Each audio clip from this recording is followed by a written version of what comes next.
The New York State Office of Addiction Services and Supports, or OASAS, provides this podcast as a public service.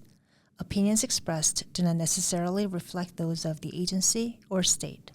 This is Addiction, the Next Step. Hello once again. I'm Jerry Gretzinger, your host for Addiction, the Next Step, brought to you by the New York State Offices of Addiction Services and Supports. And, so we talk about the four pillars, right, that OASAS has, and it's prevention, treatment, harm reduction, and recovery. And prevention, is the first thing there because it's the first thing we can really do when we talk about giving people the tools to be able to address addiction before there is an addiction, right? So today we're talking about really a cutting-edge program that is happening here in New York State. We've got a school district that's participating, and it really is a new way of doing things, and we love that sort of thing. Talk us through it and explain what it's all about is Jennifer Quinn. She's the prevention coordinator at Hope for Youth and CYPEP, which is the Complete Youth Prevention Education Program Liaison, and she joins us from the Wyandanch School District. Jennifer, thanks so much for joining us. Thank you so much for having me. So I want to get into this. We talk about prevention and how important that is, and this is a whole new way of thinking about prevention, and this really looks to get to young people very, very early on, and sometimes we don't even talk about substances or addiction because it's teaching them how to make good decisions. Am I right? Correct, yep. All right, so tell us more about, tell us first kind of what the impetus for this was. What made us think that this is what we needed to do so that they get to a point later in life and can say, hey, you know what, I've got the skills to make the right call here. Perfect, yeah. So when we first spoke about primary prevention and we look back on it, it typically was only for middle school and mainly high school looking at the substance use. So when we started to kind of look further, we said, why can't we start at an early age, as early as pre-K? So we go into the school's pre-K to senior year. And our first couple of years, pre-K to elementary, is really social emotional learning and teaching them how to set goals, how to make friends, how to deal with conflict, so that when they get into that middle school and high school, then we start to include that substance use prevention aspect. So we can look at that and we can protect them from those risk factors as well. So, again, we think a lot of times when we talk as an agency about, prevention of substance use and addiction, certainly, I think a lot of people would assume, well, how do you do that? Do you need to have some mention of these substances and how they can be misused? So talk about the social emotional learning aspect of it, what you do in the classroom to give kids these skills that you know you'll then be able to build on in those later years. Yeah, absolutely. So my job actually is to coach the teachers. So we go into the schools and there's 6 different programs part of the CYPEP program, right? And for 4 of them, I'm the coach. So we go in, we teach the teachers how to do the actual curriculum. It's turnkey, right? And we teach them, so it's for longevity. So if one day I leave or, they want to continue it without me, they're able to do that and teach each other. So the reason we're doing it in the classroom and having the teachers do it is so that when we're talking about social emotional learning, we're talking about building those friendships, how to just do classroom management and make healthy decisions for the kids. They can use real life situations. So say they're talking about, doing something that happened in math and there was a discussion or an argument about what the correct answer was. They can bring that social emotional learning piece, that's something they took from a second step, right? Or something they took for an incredible year's lesson, and actually talk about that math lesson and what the conflict was there and how can we resolve it. So we want to start at that young age. We want to start with that social emotional learning piece because we know that a lot of the risk factors that sometimes go into substance use start at that early age, right? Of not knowing how to set goals, not knowing how to do that conflict resolution, not knowing how to talk to somebody or what is a healthy decision? What does that look like, right? Yep. So that's why we're starting with that social emotional piece. All right, so I'm gonna put you on the spot. Give me a scenario, right? So let's say, I know you said you're sort of the trainer for the teachers. You tell them how to go about this.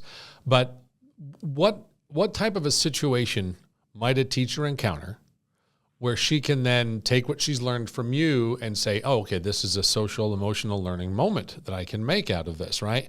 So tell us what the scenario would be and how the teacher kind of works that into something to be learned. Perfect.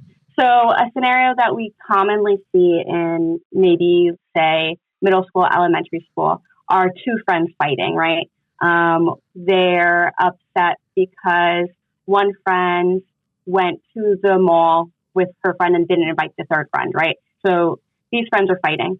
So we might see that happen in the school as well. They continue that fight out from outside to the school to inside the school.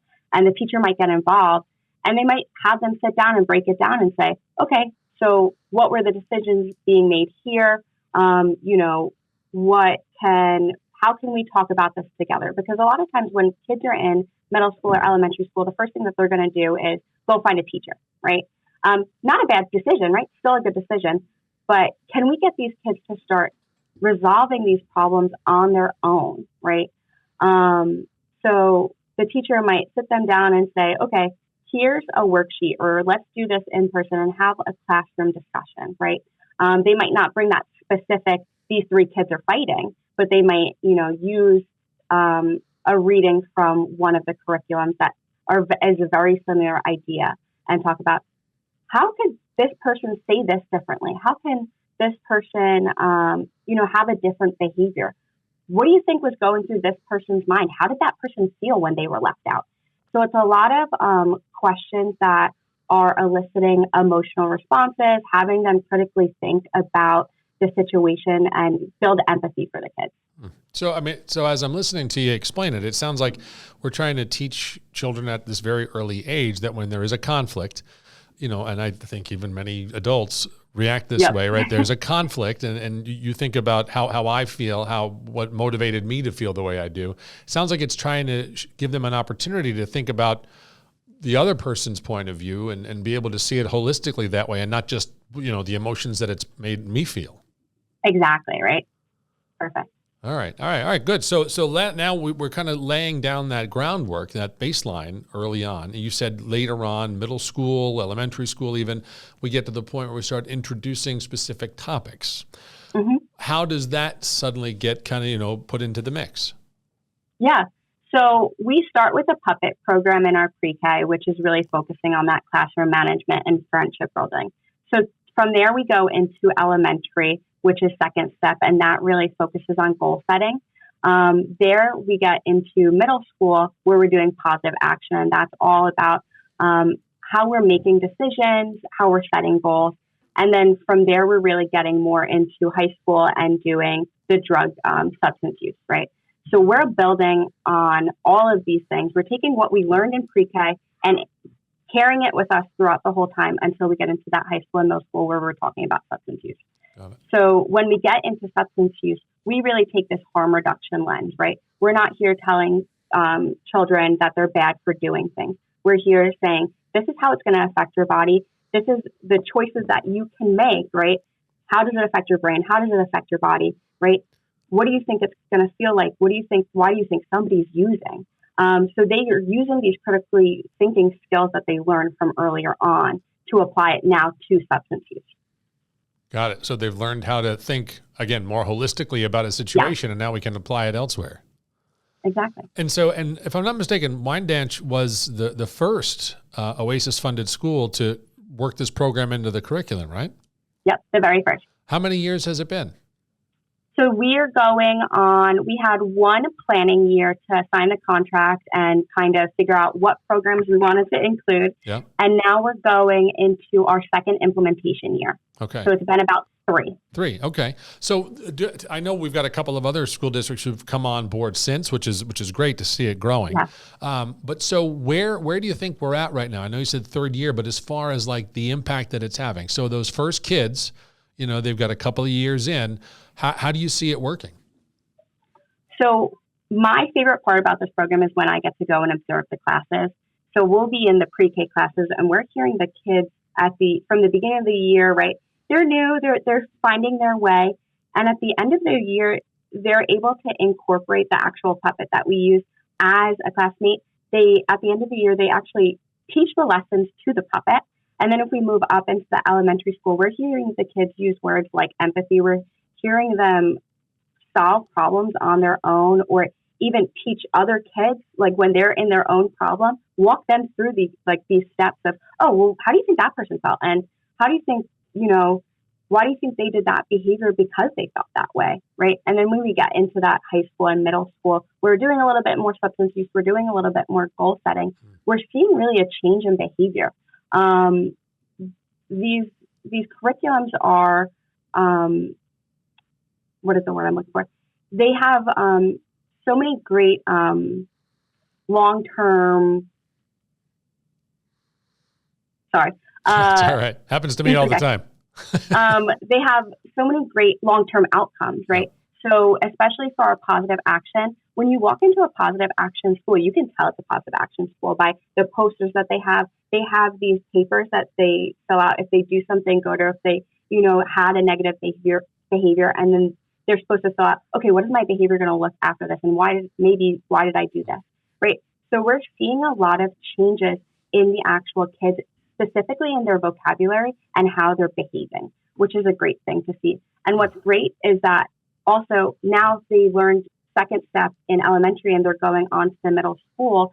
We're seeing the growth from that. And we're seeing that they're already prepared to do these SEL programs when they get to the middle school.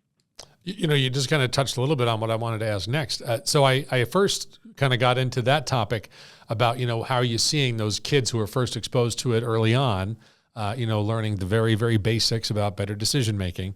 How do you see them grow? But so this is also, when this started, we also went right into elementary, middle, and high school. Yeah. And you were working with students who didn't have that baseline, I guess, that we're setting up with the really young students now. What are you seeing as far as the change in the older age groups, seeing that they didn't have this, so many years ago, back in, first grade, whatever it may have been?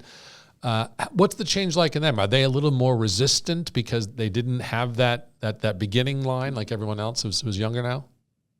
From what I've seen in the high school and really the middle school is there's always going to be a little resistance in the beginning, right? Yeah. It's a new program or it's something that they're not always used to. But because the way that the program is set up is it's so collaborative with the teacher and the child, and that's why it's important to have the teacher teach it. And also, it's really community-based almost. The kids are encouraged to ask questions. And when we're able to do that in the classroom, they're not as scared anymore. Usually when we're seeing substance use and we're going into the classrooms, when we're working with teens, there's sometimes almost like they don't want to ask the questions because they're worried that there's going to be a stigma of, that somebody's going to think that I'm smoking, or somebody's going to think that I'm doing these things, or I'm going to get made fun of for asking maybe a question that somebody already knows. But from what we've seen really specifically in the high school is these questions aren't as stigmatized anymore. And it's helping the kids almost speak freely. Well, that's great. So there's all kinds of benefits that are coming out of this for all the different age groups. Exactly. And I think this is terrific because I know one of the reasons that, obviously this started is because we want to be able to, exercise prevention for substance use, and help kids be able to think about addiction before it's too late to the point where they may be dealing with one. But it sounds like there's a lot more benefits that can come out of this for them. Absolutely. It's not just about substance use anymore. Prevention really was when we first started. In our OASAS primary prevention, where we go into all different schools and do these programs, it really was that focus of substance use. How do we prevent this? How do we teach these kids? But now we're seeing that we need to start with the ground level, that baseline of how do we just talk about making healthy decisions and what do those look like, and then from that, obviously, we can grow on how do we make good friendships? What do healthy friendships look like? How do I, even set a goal? What does a realistic goal for me look like? Right. So there are so many other benefits besides just that substance use prevention. Well, I'll tell you what, as a father who's had 5 kids go through the school systems, I totally would have applauded a program that said, hey, we're going to teach your kids how to make better decisions, make better friendships, and all that kind of stuff. And more power to you. And that's what I say to you and the other districts who are already involved. And I want to encourage others who are interested, find out more information. Again, this is an OASAS funded program, and we're real excited to hear about what you're saying to us today, Jennifer, about what it is, how it's working, the impact you're seeing it make. So keep up the great work, and we're just real thrilled about it. Thank you so much. All right. So again, that's Jennifer Quinn from the Wyandanch School District. She is the prevention coordinator at Hope for Youth and CIPEP, Community Youth Prevention Education Programs. This was a great topic. And if you want more information about this or anything else, another OASAS program, you can go to our website, oasas.ny.gov. And if you have questions about addiction, obviously our Hope line, 877-8-HOPE-NY. Thanks for checking out this episode of the podcast, Addiction the Next Step. I'm your host, Jerry Gretzinger, and until we see you again, be well.